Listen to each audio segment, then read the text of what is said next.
Hi, I'm Apostle Tony Hill, and welcome to another episode of The Word Made Flesh. This is when we take a powerful passage and bring it to life. Today, I would like to speak to you from the subject of, is it really love? Many times we mistake many feelings and actions and categorize them as love. One of the most mistaken actions and feelings that we mistake as love is lust. Lust is described as a unruly passion, a desire, a pursuit for an individual or a thing. Oftentimes, just because we feel like we're out of control in our pursuit for an individual or a thing, that we must love it. The next one is necessity. Oftentimes, it is necessity that is causing us to hold on, a necessity which is causing us to cling, a necessity which is causing us to endure, and we mistake that as love. Let's look at the Bible and find out what the Bible say about love. 1 John 4 and 7 and 8 said, "Beloved, let us love one another, for love is of God."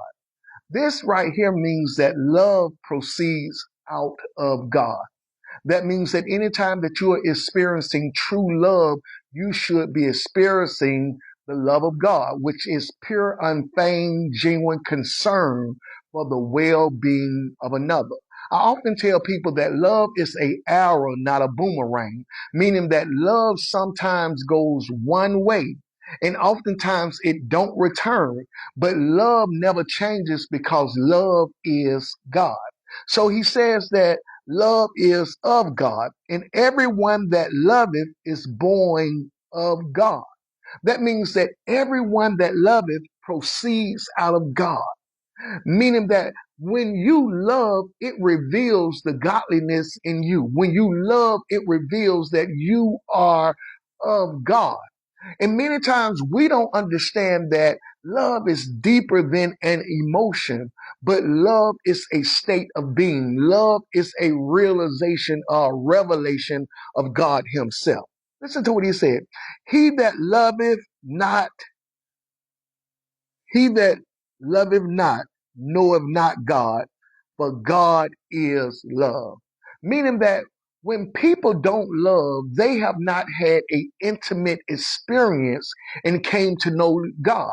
Because if you know God, you know his I'm talking about his relentless pursuit of an individual that he have set his affection on. If you know God, then you know that God will pursue and that his love would never fail. If you know God, then you know that that nothing will separate you from the love of God.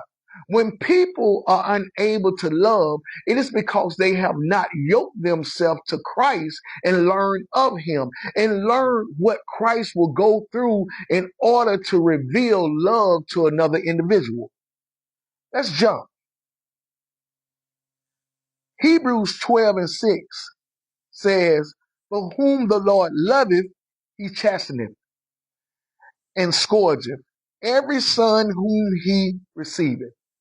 Oftentimes people think that love is just give me what I want, say what I want to hear, do what I want you to do. But that's not real love.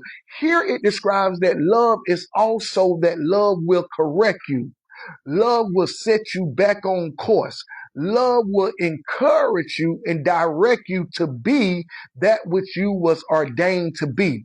Anyone that love you will correct you, meaning that they will not correct you in a negative way, but they will correct you for your own benefit to make sure that you don't lose sight of who you are.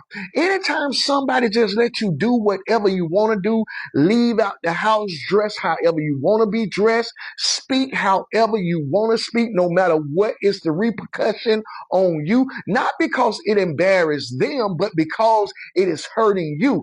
Anytime someone will not correct you, that means that they don't love you. Because correction puts you back on course to be profitable and prosperous. Last but not least, let us go to 1 John 4 and 18.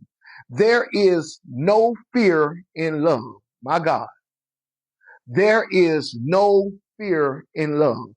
When you're truly in an atmosphere of real love, in a relationship of real love, there should be no fear. Watch this.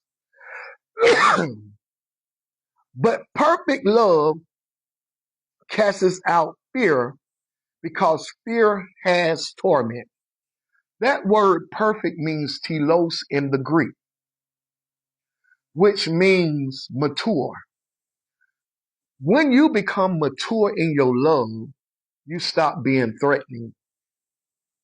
You stop using it as a tool of power to control someone. You stop allowing your love to bring forth fear of rejection because you have matured in your love.